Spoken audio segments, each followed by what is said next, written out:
चलिए आज हम लोग देख रहे हैं पाइथागोरस ये भी क्वेश्चन बिहार बोर्ड में बहुत ज्यादा पूछे जाते हैं। ऐसा कह सकते हैं कि दूसरा सबसे ज्यादा पूछे जाने वाला प्रमेय।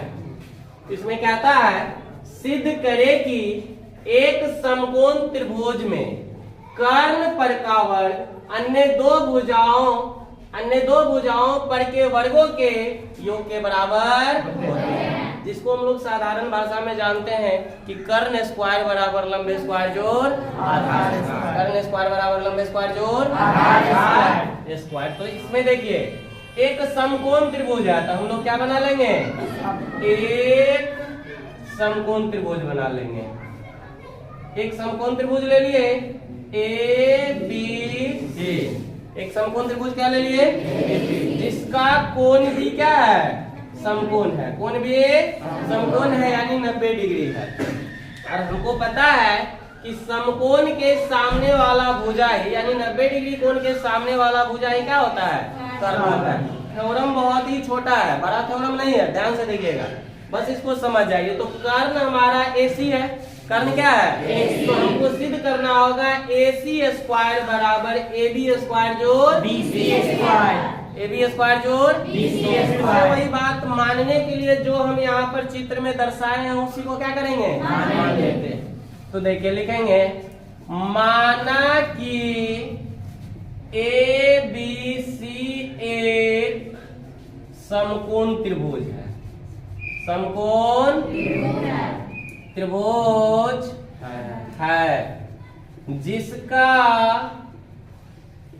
कोण भी क्या है, समकोण है। कोण भी समकोण है।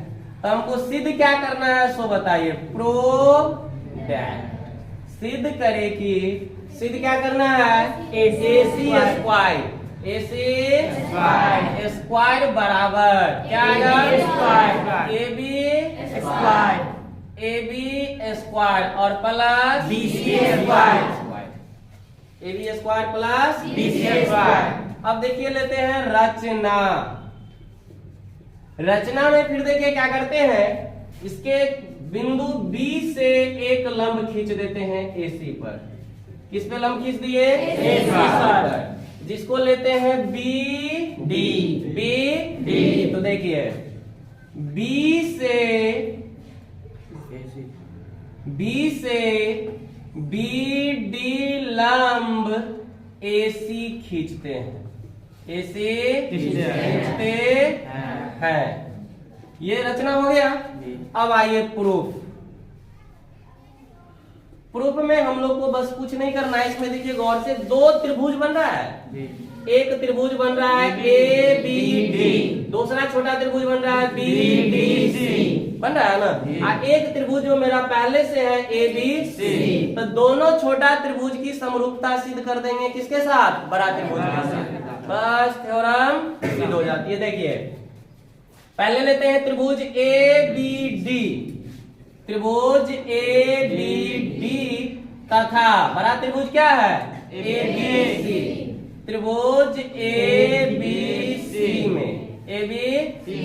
अब देखिए गौर से ADB 90 डिग्री है ना, लंबा है तो कितना होगा 90 डिग्री। ADB बराबर हो जाएगा कोण ABC, क्यों बराबर है, समकोण है, समकोण है। फिर देखिए कोण A बराबर हो जाएगा कोण A, कोण A बराबर कोण A जो है ये दोनों त्रिभुज में है, तो इसको क्या लिखेंगे, उभयनिष्ठ है, उभयनिष्ठ है।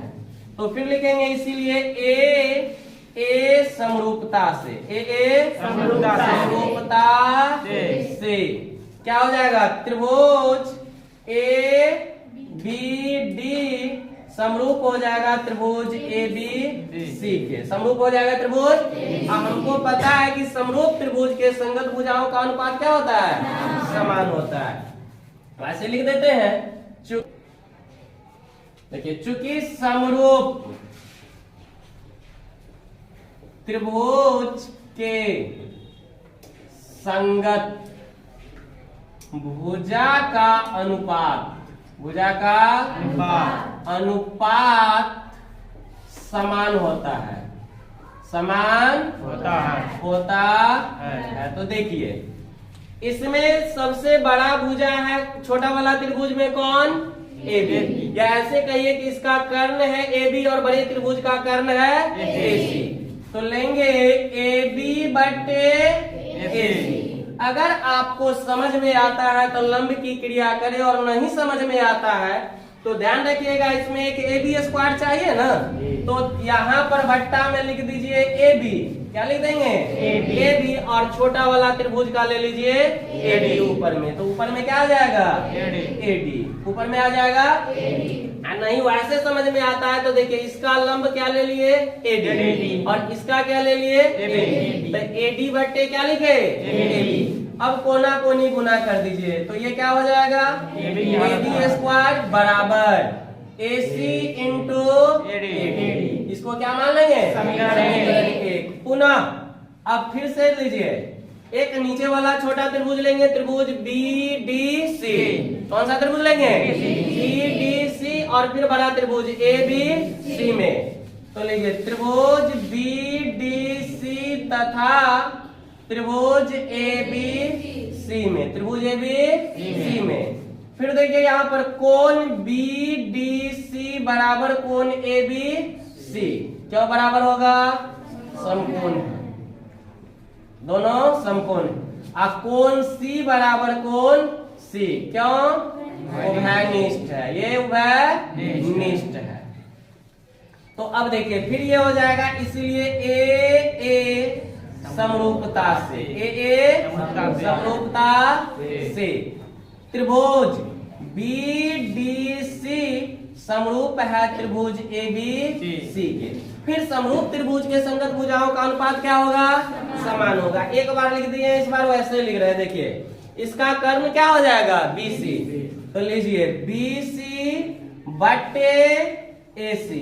अब बराबर, अब यहाँ पे AD ले लिए हैं तो दूसरा क्या ले लेंगे? CD। ध्यान दीजिएगा, CD और बट्टा में फिर क्या ले लेंगे? BC। बट्टा में क्या ले लेंगे? नहीं समझ में आता है तो इसका क्या हो जाएगा? ये आधार हो जाएगा और बड़ा वाला का ये आधार हो जाएगा। अब देखिए यहाँ पर या कोना कोनी गुना करेंगे तो क्या आएगा? BC स्क्वायर बराबर AC इंटू CD। इसको क्या मान लेंगे? समीकरण 2। यहाँ तक में कोई प्रॉब्लम? देखिए यहाँ पर क्या है, बस दोनों त्रिभुज लिए, दोनों समरूप है, वैसे भी दोनों समकोण त्रिभुज है तो समरूप होगा ना। तो संगत भुजाओं का अनुपात क्या होगा? तो कर्ण बट्टे कर्ण और लंब बट्टे लंब। तो इसको दोनों को कोना कोनी गुना किए, समीकरण 1 आ गया। फिर त्रिभुज लेंगे, नीचे वाला छोटा त्रिभुज BDC और त्रिभुज क्या लेंगे? ABC। दोनों समकोण है तो समरूप होगा, फिर संगत भुजाओं का अनुपात क्या होगा? बराबर होगा कर्ण बट्टे कर्ण बराबर आधार बट्टे आधार। तो दोनों कोना कोनी गुना कर देंगे तो हमारा क्या आ जाएगा? समीकरण 2। बस समझिए सिद्ध हो गया। अब समीकरण 1 और 2 को जोड़ देते हैं। समीकरण 1 और 2 को जोड़ने पर अब देखिए समीकरण 1 प्लस 2 से समीकरण 1 और 2 को क्या करेंगे?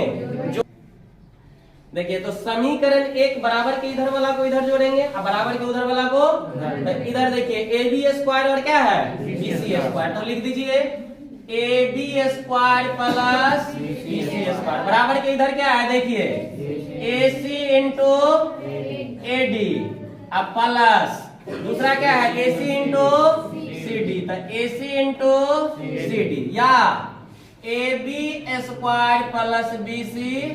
अब देखिए दोनों में से कॉमन क्या आ जाएगा? AC। तो यहाँ क्या बच गया? AD और प्लस में क्या बच गया?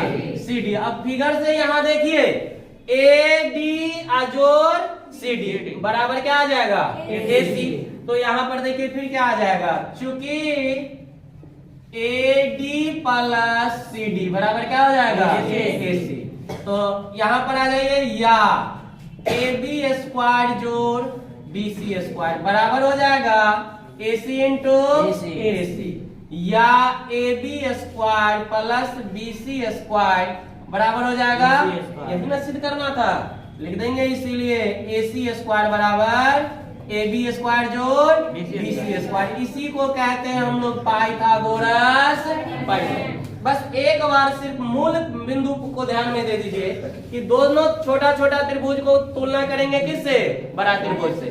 तो पहले ऊपर वाला त्रिभुज ले लिया और उसका पूरा त्रिभुज ले लिए, फिर देखिए इसका जो है नीचे वाला त्रिभुज ले लिया और क्या ले लिए? पूरा त्रिभुज ले लिए। दोनों त्रिभुज में समरूप कर दिया और समरूप त्रिभुज के संगत भुजाओं का अनुपात क्या होता है? समान होता है। कोना कोनी गुना के समीकरण 1 और क्या निकल गया? समीकरण 2। समीकरण 1 और 2 को जोड़ दिए निकल गया। इसी को कहते हैं पाइथागोरस प्रमेय। धन्यवाद।